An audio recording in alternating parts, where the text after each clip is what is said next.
Subscribe now and press the bell icon. Never miss an update. नमस्कार साथियों, स्वागत करता हूं सबका इस YouTube चैनल पर जिसका नाम है study with PN Lodha.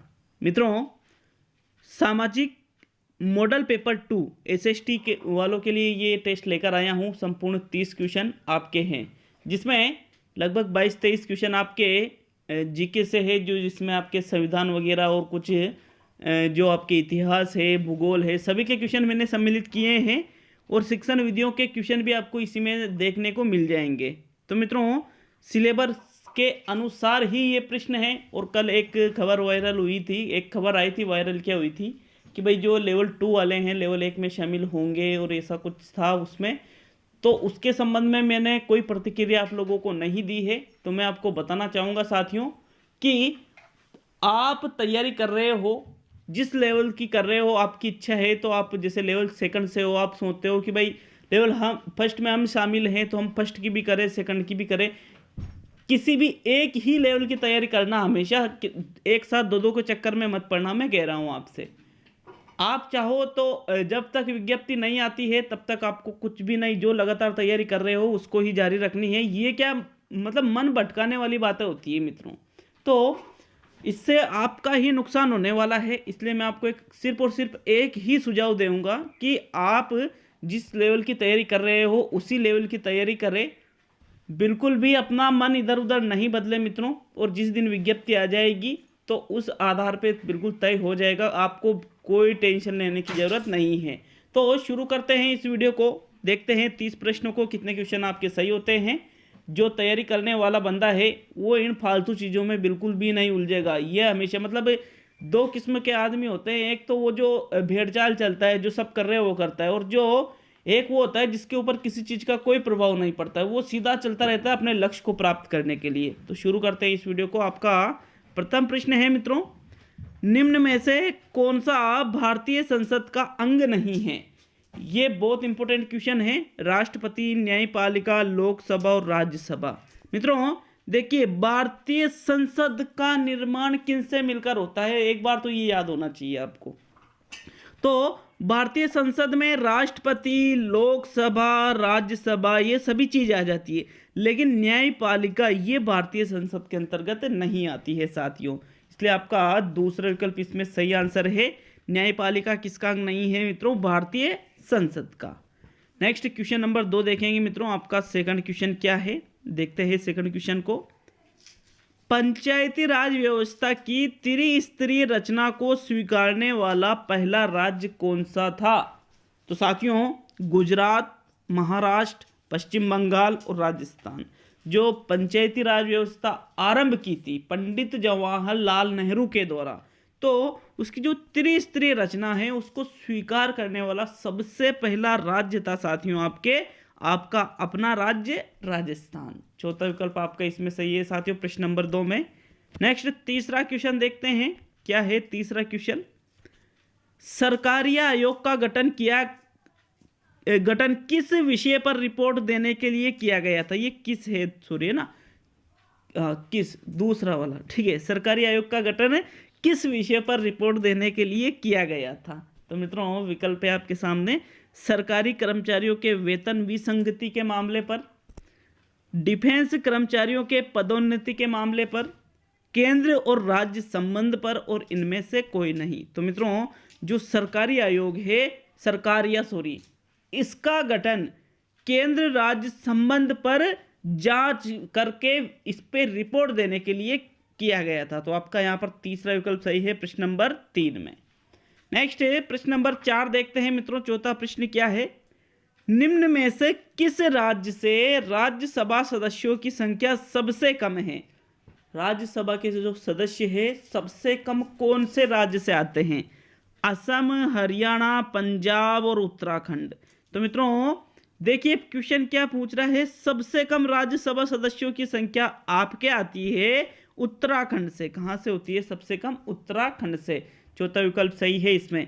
Assam, Haryana, Punjab ये उत्तराखंड से ज्यादा है, इसलिए चौथा विकल्प यहां सही रहेगा प्रश्न नंबर 4 में। नेक्स्ट पांचवा क्वेश्चन देखते हैं, कंजरों की कुल देवी कौन है? शीतला माता, जोगणिया माता, खलकानी माता और सकराई माता।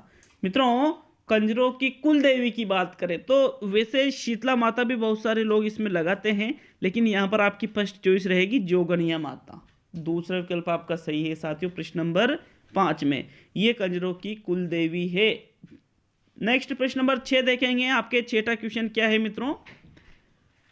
कौशलात्मक क्रिया है सूत्रों की तुलना करना, चित्र बनाना, त्रुटियां निकालना और उपरोक्त सभी। तो देखिए, कौशलात्मक की जब भी बात आती है तो जहां पर चित्र बनाना, मानचित्र वगैरह में ऐसा कुछ चीजें आ जाती है तो वो हमेशा कौशलात्मक के अंतर्गत होती है साथियों। दूसरा विकल्प आपका यहां सही है प्रश्न नंबर 6 में। नेक्स्ट 7वां क्वेश्चन देखते हैं, क्या है आपके 7वां प्रश्न? मित्रों, प्रश्न नंबर 7 है आपके, राज्यसभा के सदस्य बनने के लिए न्यूनतम आयु क्या होनी चाहिए? कि भाई राज्यसभा का सदस्य बनना है तो कम से कम, न्यूनतम मतलब कम से कम आयु कितनी होनी चाहिए? 18 वर्ष, 25 वर्ष, 30 वर्ष और 35 वर्ष।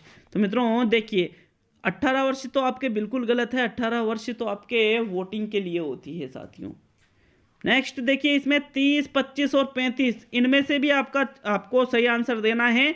तो अगर यदि आपको राज्यसभा का सदस्य बनना है तो कम से कम आपकी आयु 30 वर्ष होनी चाहिए। कितने वर्ष? 30 वर्ष। तीसरा विकल्प आपका यहां पर सही रहेगा प्रश्न नंबर 7 में। नेक्स्ट 8वां क्वेश्चन देखेंगे, क्या है 8वां क्वेश्चन? जोती हुई जमीन को वैदिक काल में कहा जाता था। जो जमीन जोतते हैं उसको वर्तमान में तो क्या कहते हैं वो आपसे पूछा नहीं है, वैदिक काल में क्या कहा जाता था? उर्वर, यव, धान्य और इनमें से कोई नहीं। तो साथियों, जोती हुई जमीन को वैदिक काल में उर्वर कहा जाता था। क्या कहा जाता था? उर्वर। प्रथम विकल्प आपका सही है प्रश्न नंबर 8 में। नेक्स्ट 9वां क्वेश्चन देखते हैं मित्रों। प्रश्न नंबर 9 है, दुर्गों से संबंधित है। वह दुर्ग जिसके चारों ओर ईंट, मिट्टी और पत्थर की बनी बड़ी दीवारों के परकोटे हो कहलाता है। पारिद दुर्ग, एरण दुर्ग, गिरि दुर्ग और सहाय दुर्ग। तो साथियों, गिरि दुर्ग तो क्या होता था? पहाड़ों पर स्थित होता था। ये तो गलत है। और इसका सही आंसर है मित्रों, जिसके चारों ओर ईंट, मिट्टी और पत्थर की बड़ी दीवारों से परकोटा बना होता है उसको पारिद दुर्ग कहते थे। क्या कहा जाता है? पारिद दुर्ग। प्रथम विकल्प सही है यहां पर भी प्रश्न नंबर 9 में। नेक्स्ट 10वां क्वेश्चन देखते हैं मित्रों। कथोड़ी जनजाति घास फूस से बनी झोपड़ियों में निवास करती है, जिसे क्या कहा जाता है? फालरा, खोलरा, पोत्या और गमेती। तो जो कथोड़ी जनजाति जो है साथियों, ये घास फूस से बनी जो झोपड़ियों में निवास करती है तो उनको कहा जाता है आपके खोलरा। क्या कहा जाता है? उनको खोलरा के नाम से जानते हैं। याद रखना है इन सभी चीज़ों को मित्रों। वैसे आपको शायद पहले ही इसके बारे में अच्छी तरह से जानकारी होनी चाहिए। नेक्स्ट 11वां क्वेश्चन देखेंगे। 11वां क्वेश्चन क्या है? लकड़ी से निर्मित जाली का एकमात्र अवशेष कहां से मिलता है? मोहनजोदड़ो, कालीबंगा, लोथल और बनावली। तो साथियों राइट आंसर बताइए, लकड़ी से निर्मित जाली का एकमात्र अवशेष कहां से मिलता है? 11वें क्वेश्चन में आपके सही आंसर है साथियों कालीबंगा से। कहां से मिलता है? कालीबंगा से। दूसरा विकल्प आपका सही है प्रश्न 11 में। नेक्स्ट 12वां क्वेश्चन देखते हैं मित्रों। 12वां क्वेश्चन है, जहांगीर के समय शिक्षा का प्रमुख केंद्र कौन सा था? आगरा, फतेहपुर सीकरी, मुल्तान और दिल्ली। तो साथियों, जहांगीर के समय शिक्षा का प्रमुख केंद्र था आपके आगरा, यूपी में। प्रथम विकल्प आपका सही है प्रश्न नंबर 12 में। नेक्स्ट 13वां क्वेश्चन देखेंगे मित्रों। प्रश्न 13 क्या है? मावट जिससे होती है वह है। मावट की वर्षा की बात की जा रही है यहाँ पर। किससे होती है मावट की वर्षा? उत्तरी पश्चिमी मानसून से, दक्षिण पूर्वी मानसून से, उत्तरी पूर्वी मानसून से और पश्चिमी विक्षोभ से। तो मित्रों बहुत ही इंपॉर्टेंट क्वेश्चन है ये सभी के लिए। मावट किसके परिणाम स्वरूप होती है? राइट आंसर बताइए। इसका सही आंसर है साथियों पश्चिमी विक्षोभ के कारण मावट की वर्षा होती है। प्रश्न नंबर 13 में आपके चौथा विकल्प सही है। नेक्स्ट 14वां क्वेश्चन देखेंगे साथियों। 14वां क्वेश्चन है आपके, राजस्थान में जब पहली बार राष्ट्रपति शासन लगाया गया तो राजस्थान के राज्यपाल कौन थे? हुकुम सिंह, जोगिंदर सिंह, संपूर्णानंद और रघुकुल तिलक। तो मित्रों आपको ये पता होना चाहिए कि सबसे पहले राजस्थान में जब राष्ट्रपति शासन लगाया गया था पहली बार तो कब लगाया गया था। और साथियों उस समय यहाँ के जो राज्यपाल है वो थे संपूर्णानंद। कौन थे मित्रों? संपूर्णानंद। तीसरा विकल्प आपका सही है प्रश्न नंबर 14 में। नेक्स्ट 15वां क्वेश्चन देखते हैं मित्रों, क्या है? दिल्ली सल्तनत में कौन सा वंश मकबरों का युग कहलाता है? लोदी वंश, सैयद वंश, गुलाम वंश और खिलजी वंश। तो मकबरों का युग मतलब सबसे ज्यादा मकबरे कब निर्मित किए गए? साथियों प्रश्न 15 में आपका सही आंसर है जब लोदी वंश, इब्राहिम लोदी वगैरह इनका शासन हुआ करता था तो उस समय सबसे ज्यादा मकबरों का निर्माण किया गया था, इसलिए इनके शासनकाल को मकबरों का युग भी कहते हैं। नेक्स्ट 16वां क्वेश्चन देखेंगे। गरासिया जनजाति में कुंवारी स्त्रियां लाख का चूड़ा पहनती है जबकि विवाहित स्त्रियां किसका चूड़ा पहनती है? हाथी दांत का, कांच का, रबर का और प्लास्टिक का। तो मित्रों देखिए जो कुंवारी हैं वो ही लाख का चूड़ा पहन रही है, तो जो फिर शादीशुदा है फिर वो क्या कांच का पहनेगी? नहीं, वो पहनेगी हाथी दांत का। प्रथम विकल्प आपका सही है प्रश्न नंबर 16 में। नेक्स्ट 17वां क्वेश्चन देखेंगे। 17वां प्रश्न है, राष्ट्रपति अपना त्यागपत्र किससे प्रस्तुत करता है? प्रधानमंत्री को, उपराष्ट्रपति को, मुख्य न्यायाधीश को, लोकसभा अध्यक्ष को। तो मित्रों राइट आंसर बताइए, राष्ट्रपति अपना त्यागपत्र किसे प्रस्तुत करता है? इसका जो सही आंसर है वो रहेगा उपराष्ट्रपति को राष्ट्रपति अपना त्यागपत्र प्रस्तुत करता है। तो यहाँ पर आपका दूसरा विकल्प सही है प्रश्न नंबर 17 में। नेक्स्ट 18वां क्वेश्चन देखेंगे। राजस्थान में पक्षियों की किस प्रजाति को रेड डाटा बुक में शामिल किया गया है? सलेटी टिटहरी जिसको टिटोडियम कहते हैं, तोता, हरा कबूतर और सफेद कबूतर। तो राइट आंसर बताए प्रश्न नंबर 18 में। मित्रों राजस्थान में पक्षियों की किस प्रजाति को, रेड डाटा बुक का मतलब क्या होता है? जो संकटग्रस्त प्रजाति हो, जो विलुप्त होने के कगार पर हो। तो यहाँ पर आपका राइट आंसर है स्लेटी टिटहरी या टिटोडी को। प्रथम विकल्प आपका इसमें सही है प्रश्न नंबर 18 में। नेक्स्ट 19वां क्वेश्चन देखेंगे मित्रों। सन 1859 में जॉन विल्सन ने भारत में आर्थिक सुधारों के तहत कौन से कर लगाने की सिफारिश की थी? आयकर 500 रुपए से जिसकी अधिक आय हो उससे टैक्स लिया जाए, व्यापार पर लाइसेंस कर, घरेलू तंबाकू पर चुंगी कर और उपरोक्त सभी। तो साथियों जॉन विल्सन ने सन 1859 में भारत में आर्थिक सुधारों के लिए ये सभी कर लगाने की यहाँ पर सिफारिश की थी कि जिसकी इनकम पूरे वर्ष में 500 रुपये से ज़्यादा है उससे टैक्स लिया जाए, व्यापार पर लाइसेंस कर लिया जाए, घरेलू तंबाकू पर चुंगी कर लिया जाए। इसलिए आपका चौथा विकल्प यहाँ पर सही है प्रश्न नंबर 19 में। नेक्स्ट 20वां क्वेश्चन देखेंगे मित्रों। नारी वाहिनी नामक संगठन का निर्माण किस आंदोलन के दौरान किया गया? तेभागा आंदोलन, सविनय आंदोलन, तेलंगाना आंदोलन और 1 व 2। तो मित्रों नारी वाहिनी नामक एक संगठन है जिसका निर्माण तेभागा आंदोलन के दौरान किया गया था। किस आंदोलन के दौरान? तेभागा आंदोलन। यहाँ पर आपका फर्स्ट विकल्प सही है प्रश्न 20 में। नेक्स्ट 21वां क्वेश्चन देखेंगे मित्रों। प्रश्न नंबर 21 है आपके, देखते हैं 21वें प्रश्न को। सबसे पहले पत्थरों पर शिलालेख किस भाषा में थे? प्राकृत भाषा में, पाली भाषा में, संस्कृत भाषा में और ब्राह्मी भाषा में। तो मित्रों राइट आंसर बताइए, सबसे पहले पत्थरों पर शिलालेख किस भाषा में लिखे गए थे? राइट आंसर है सबसे पहले शिलालेख आपके प्राकृत भाषा में लिखे गए थे। प्रथम विकल्प आपका यहाँ पर सही है प्रश्न 21 में। नेक्स्ट 22वां क्वेश्चन देखते हैं मित्रों। 22वां क्वेश्चन है, हेनसांग ने भारत को क्या कहा था? क्षत्रियों का देश, वैश्यों का देश, ब्राह्मणों का देश और शूद्रों का देश। तो साथियों हेनसांग ने भारत को ब्राह्मणों का देश कहा था। क्या कहा था? ब्राह्मणों का देश, कि भारत एक ब्राह्मणों का देश है। तीसरा विकल्प आपका यहाँ सही है 22वें प्रश्न में। नेक्स्ट प्रश्न नंबर 23, दहलीवाल क्या है? तुर्क विजय के समय दिल्ली में प्रचलित मुद्रा, मुगल विजय के समय दिल्ली में प्रचलित मुद्रा, तुर्क विजय के समय बिहार में प्रचलित मुद्रा और तुर्क विजय के समय उड़ीसा में प्रचलित मुद्रा। तो मित्रों, दहलीवाल का जो मतलब है वो एक प्रकार की मुद्रा है, लेकिन ये मुद्रा तुर्क विजय के समय दिल्ली में प्रचलित हुआ करती थी। प्रथम विकल्प आपका यहाँ पर सही है प्रश्न नंबर 23 में। अगला 24वां क्वेश्चन देखते हैं साथियों। 24वां क्वेश्चन है, सामाजिक शिक्षण में सबसे अधिक शिक्षण विधि वह है, सबसे अच्छी शिक्षण विधि वह है जिसमें छात्र सरलता से समझ जाए, छात्र पर आधारित क्रियाएं अधिक हो, त्रुटियां कम हो और इनमें से कोई नहीं। तो साथियों यहाँ पर भी थोड़ी मिसटाइपिंग है, यहाँ अच्छी लिखा था मैंने और लिखा क्या गया अधिक। तो सबसे अच्छी शिक्षण विधि कौन सी है साथियों?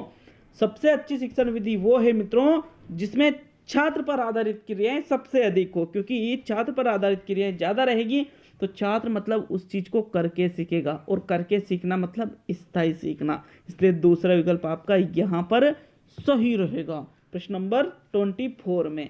नेक्स्ट 25वां क्वेश्चन देखते हैं। सामाजिक अध्ययन समाज के द्वारा समाज का अध्ययन है, उपरोक्त कथन किसका है? MP मुफात, बाइनिंग एंड बाइनिंग, जॉन डीवी और अरस्तु। तो मित्रों, सामाजिक अध्ययन क्या है? समाज के द्वारा समाज का अध्ययन, ये कथन कहा था MP मुफात ने। किसका कथन है साथियों? ये MP मुफात ने। प्रथम विकल्प आपका यहाँ पर सही आंसर है। नेक्स्ट 26वां क्वेश्चन देखते हैं। प्रयोजना विधि के संबंध में असत्य कथन है, इसमें समस्या का व्यवहारिक हल प्राप्त होता है, यह बाल केंद्रित शिक्षण विधि है, उत्पादकता संबंधी गुणों के विकास हेतु उपयुक्त है और सभी छात्र इसमें रुचि भी लेते हैं। तो साथियों राइट आंसर बताइए, प्रयोजना विधि के संबंध में असत्य कथन कौन सा है इस क्वेश्चन में? देखिए, इसमें व्यवहारिक हल प्राप्त होता है तो ये तो सत्य कथन है, बाल केंद्रित शिक्षण विधि है तो ये भी सत्य कथन है, उत्पादकता संबंधी गुणों का विकास भी होता है इससे, लेकिन क्या सभी छात्र रुचि लेते हैं? नहीं, क्योंकि जो वो छात्र होते हैं जो कार्य करना पसंद नहीं करते हैं, जो बिल्कुल एक तरह से निष्क्रिय होते हैं, चुपचाप बैठे रहना चाहते हैं, उनको कुछ मतलब नहीं होता है, उनको वो इसमें रुचि नहीं लेते हैं। तो यहाँ पर आपका चौथा विकल्प सही है प्रश्न नंबर 26 में। नेक्स्ट 27वां क्वेश्चन देखते हैं साथियों। 27वां प्रश्न है, निम्न में से कौन सी अर्ध प्रक्षेपी सामग्री है? नाटक, कठपुतली, बुलेटिन बोर्ड और उपरोक्त सभी। तो साथियों, अर्ध प्रक्षेपी सामग्री की यदि मैं बात करूं तो यहाँ पर नाटक भी अर्ध प्रक्षेपी है, कठपुतली भी अर्ध प्रक्षेपी है, बुलेटिन बोर्ड भी अर्ध प्रक्षेपी है, मतलब आपका यहाँ पर चौथा विकल्प सही है प्रश्न नंबर 27 में। नेक्स्ट प्रश्न नंबर 28 देखेंगे साथियों। आपके 28वां क्वेश्चन क्या है? सूक्ष्म शिक्षण में छात्रों की संख्या कितनी होती है? 10 से 20, 5 से 10, 20 से 30 और 15 से 20। तो मित्रों, सूक्ष्म शिक्षण में छात्रों की संख्या की यदि बात करें तो अधिकतम 5 और न्यूनतम 5 और अधिकतम 10, 5 से 10 के बीच में होनी चाहिए। आपका सेकंड विकल्प इसमें सही आंसर रहेगा प्रश्न नंबर 28 में, क्योंकि सूक्ष्म शिक्षण मतलब प्रशिक्षण की एक तकनीक है, शिक्षक प्रशिक्षण की, जिसमें विभिन्न प्रकार के कौशल, पढ़ाने के जो कौशल है वो बच्चों को सिखाए जाते हैं साथियों। प्रश्न 28 में सेकंड विकल्प। नेक्स्ट प्रश्न नंबर 29, निष्पत्ति परीक्षण कराने के लिए सबसे पहले क्या बनाया जाता है? नील पत्र, उद्देश्य भार, प्रश्न पत्र की रूपरेखा और उत्तर कुंजी। तो मित्रों, सबसे पहले निष्पत्ति परीक्षण बनाना है तो उसके लिए हमें उद्देश्य भार बनाना पड़ता है। क्या बनाना पड़ता है? उद्देश्य भार। ये बहुत इंपॉर्टेंट क्वेश्चन है, लिख लेना इस क्वेश्चन को अच्छी तरह से, मतलब लिख लेना अच्छी तरह से, क्या कैसे भी लिखो, समझ में आए ऐसे लिख लेना। तो उद्देश्य भार का मतलब क्या होता है कि हम किस उद्देश्य की प्राप्ति के लिए निष्पत्ति परीक्षण का निर्माण कर रहे हैं, ये सबसे पहले बनाया जाता है साथियों। तो नील पत्र तो बाद में बनाते हैं मित्रों, यहाँ पर आपका गलत आंसर है नील पत्र वाला। नेक्स्ट आज का अंतिम क्वेश्चन प्रश्न नंबर 30 देखते हैं साथियों। 30वां क्वेश्चन आपके हैं मित्रों, चिड़ियाघर का उपयोग सामाजिक शिक्षण में जिस विधि में किया जाता है? प्रयोग, प्रदर्शन, प्रयोजना, पर्यटन और अन्वेषण। देखिए, चिड़ियाघर। अब चिड़ियाघर में आप प्रयोग प्रदर्शन तो करेंगे नहीं कि वहाँ ले जाके यार कि भाई शेर का सामने प्रयोग प्रदर्शन कर रहे हो, आप खराब काम हो जाएगा। तो ये तो गलत हो गया। प्रयोजना भी नहीं है, खोज भी नहीं है साथियों। पर्यटन विधि में ये किया जाता है इसका उपयोग। पर्यटन मतलब प्रत्यक्ष अनुभव कराने के लिए। तीसरा विकल्प आपका यहाँ पर सही है प्रश्न नंबर 30 में। तो ये आज के 30 क्वेश्चन हैं साथियों, तीसरा विकल्प यहाँ सही रहेगा। तो जरूर कमेंट करके बताएं कि कितने क्वेश्चन आपके सही हुए हैं। बहुत बहुत धन्यवाद साथियों वीडियो को पूरा देखने के लिए।